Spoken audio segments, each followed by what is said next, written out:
Hi, writers! It's time for writing workshop, and today it might seem a little silly, but I kind of wanted to start our writing workshop out with telling you about what I did last night. I was watching a TV show, it was a baking show, and on the show, the baker cooked a chocolate cake, and then she had to present it to the judges.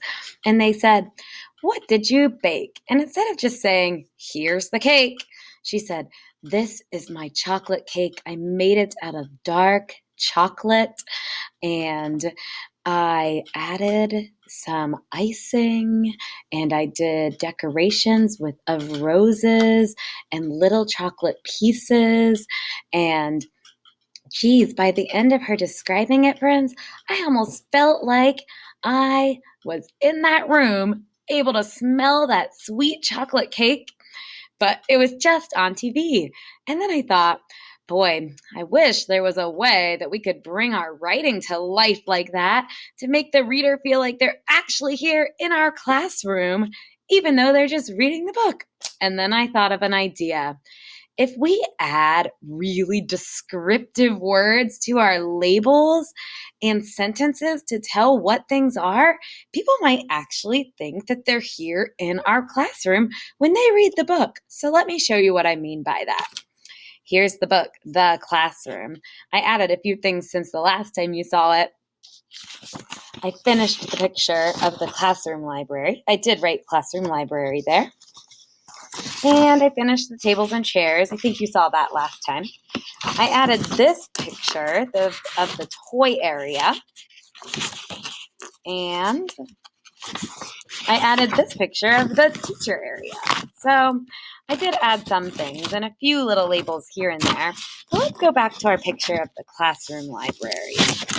Now, by looking at the picture, I think you can kind of tell what things are, but I think if I add labels that are really descriptive, people will think they actually are here. So I'm going to label the smartboard, and I'm thinking about the smartboard. It's really big, and the color is white. So I think I'm going to write the big white smartboard on my label. That's not just one label that just says smartboard.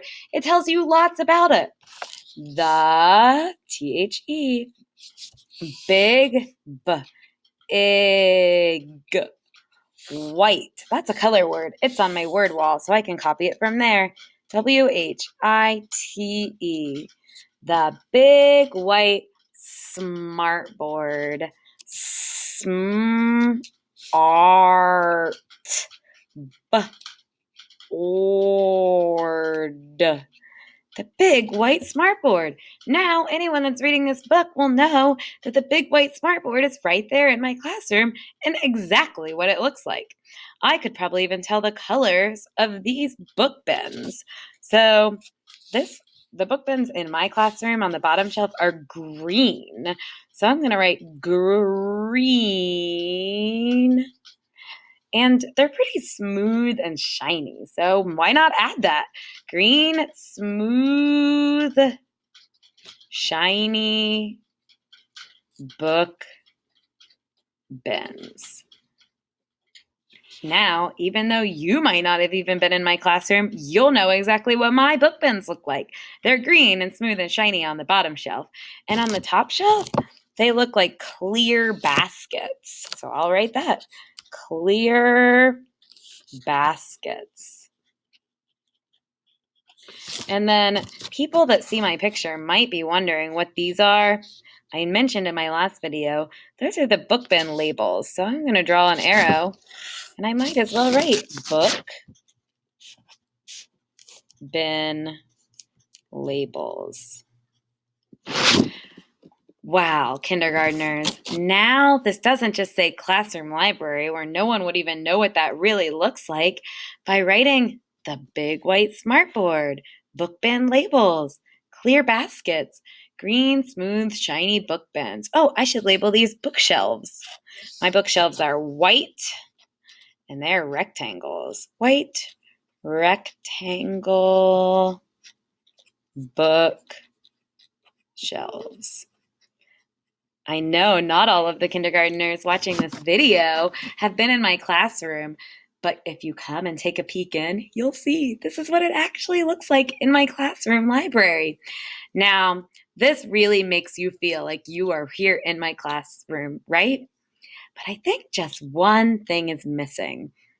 I should tell the readers a sentence about where this place is. I'm going to write this sentence. This is my classroom library. I always start a sentence with an uppercase letter. Here's the word this. I know that word. That's a snap word I've learned before. Finger space. Is. Finger space. My. That's spelled M-Y. You can find lots of these words on your word wallpaper. This is my classroom. Since I'm out of space there, I'm going to come down here. Library. And at the end of my sentence, I need a period. Wow, writers, if I had more time, I would go through this whole book and label the squeaky chairs, the gold chairs, the yellow chairs, the blue chairs. If I had more time, I would label all of the things in my play area, and I'm going to do that. But I know that you need some time to work on your show and tell book. So today, try to make your reader feel like they are in your special place that you're sharing about. Add labels that have lots of descriptive words and add sentences that tell where your places are. All right, writers, good luck, happy writing, and see you next time. Bye.